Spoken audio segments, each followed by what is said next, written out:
Kapwa itinanggi ng Malacanang at ng kampo ni Vice President Sara Duterte ang alegasyon ni Ramil Madriaga na may kasunduan umanong term sharing sa pagitan ng mga Marcos at Duterte. Minaliit din ng kampo ng Vice Presidente ang iba pang alegasyon ni Madriaga.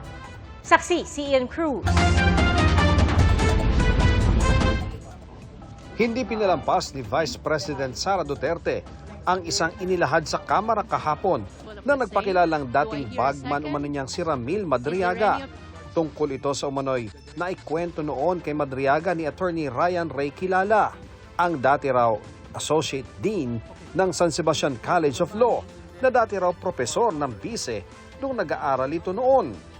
He shared with me that Sara was not particularly good in school, was often struggling with her academics and habitually rude and violent to other students. Hence, Attorney Ryan used his influence in San Sebastian College of Law to ensure that Sara received passing grades despite her poor academic performance.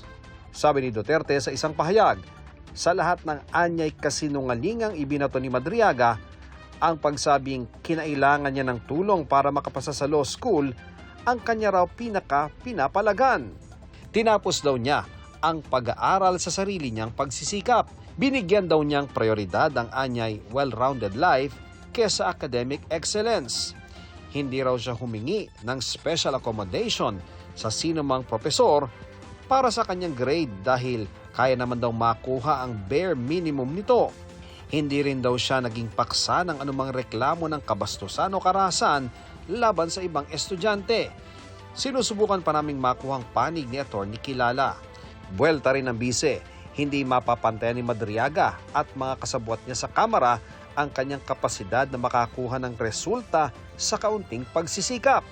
Dahil hindi raw sila makahabi ng kapanipaniwalang kasinungalingan.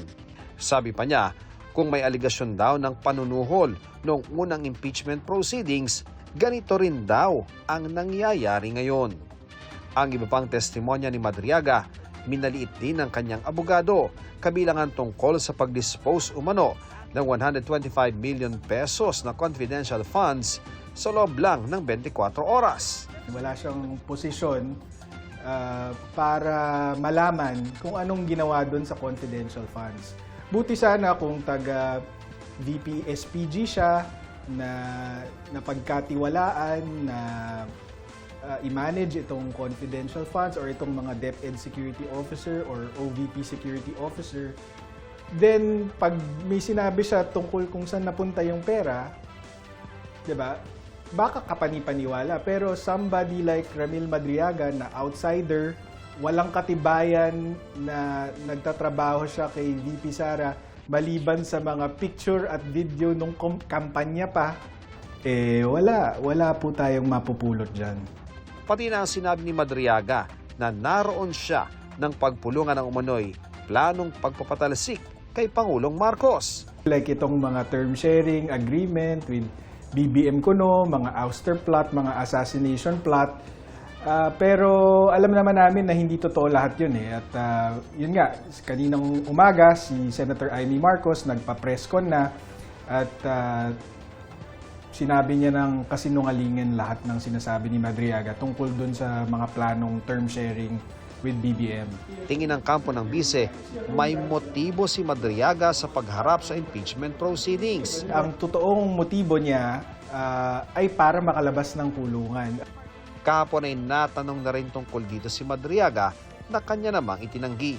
Wala bang pangakong palayain ka sa kulungan kapalit ng pagtestigo na ginagawa mo ngayon? Di po ako humihingi ng anumang kapalit sa paggawa ko ng salaysay ko. Pangulo Ferdinand R.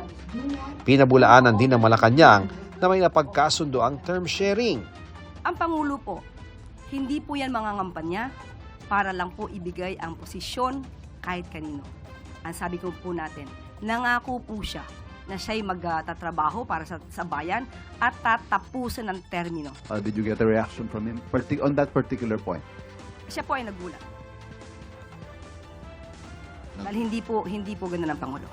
Sa bersyon ng kwento ni Senadora Amy Marcos, Mayo 2021 pa lang ay nag-uusap na silang tatlo at itinutulak daw nila noon na si VP Sara ang tumakbong presidente. He will file October 6 as instructed. Pero sana somebody will file as his VP. Kasi nakakatawa naman, walang katandem. And he will slide down to VP ASAP. Ang sagot naman ni VP, tulad ng sinabi niya sa media, nako, ang usapan namin ni PRRD, VP na siya sa PDP. Ako, mayor na. November 12, ang liwanag naman ng statement ng aking kapatid. No to possible term sharing. Bakit magte-term sharing? Pinipilit nga namin na yung buong term, ang pagiging Pangulo, para kay Inday. Makikihati pa siya. Wala rin daw alam si dating Pangulong Rodrigo Duterte sa usapang ito, lalo't may sariling kandidato ang PDP laban. Bongbong, Pangulong Marcos, alam mo ang katotohanan. Andun ka. Magkasama tayo. Kung hindi mo ito ipinag-uutos, walang dahilan para hindi mo itama ang kasinungalingan na ito. Huwag mong konsintihin ang mga politikong ginagamit ang sinungaling na si Madriaga. Ano po ba ang kaalaman ni Senator Amy Marcos sa katotohanan? Hindi po ba dapat lumabas talaga ang katotohanan at madinig natin kung anong dapat sabihin ng sino mang witness? So wala makakapaghusga ngayon kung ano ang katotohanan at kung anong kasinungalingan. Ayon din sa palasyo, hindi na bago ang sinabi ni Madriaga na may banta sa buhay ng Pangulo o pagsabotahe sa kanyang administrasyon. Ipinauubayan na raw nila ito sa NBI. Ang mga reaksyon ng bise, inaasahan na raw ni House Committee on Justice Chairperson Jervil Luistro. Pero magpapatuloy raw ang kanilang proseso alinsunod sa mandatong ibinigay sa kanila ng konstitusyon. Sabi ni House Justice Committee member Terry Ridon, mas mainam kung sa impeachment proceedings banggitin ng bise ang mga pahayag nito, imbis na sa press statement o press con ng kanyang mga abogado. Isa pa lang sa mga ipinunto sa impeachment complaint laban sa bise, ang natalakay ng komite kahapon.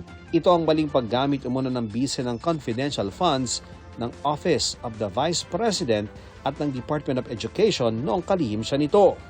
Pero ngayon pa lang, nakikita na raw ng ilang miyembro ng komite na mayroong probable cause para iakyat sa Senado ang reklamo para sa paglilitis. Nakakumbinsi raw sa kanila ang sinabi ng Commission on Audit na pinal na ang notice of disallowance sa 73 million pesos na confidential funds ng Office of the Vice President na ginastos noong 2022. Pinasasauli ng COA sa OVP ang pera dahil bigo raw itong sumunod sa Joint Circular Guidelines patungkol sa paggamit ng intelligence at confidential funds ng pamahalaan. Wala sa pagdinig kahapon si Duterte dahil pinili niyang huwag dumalo.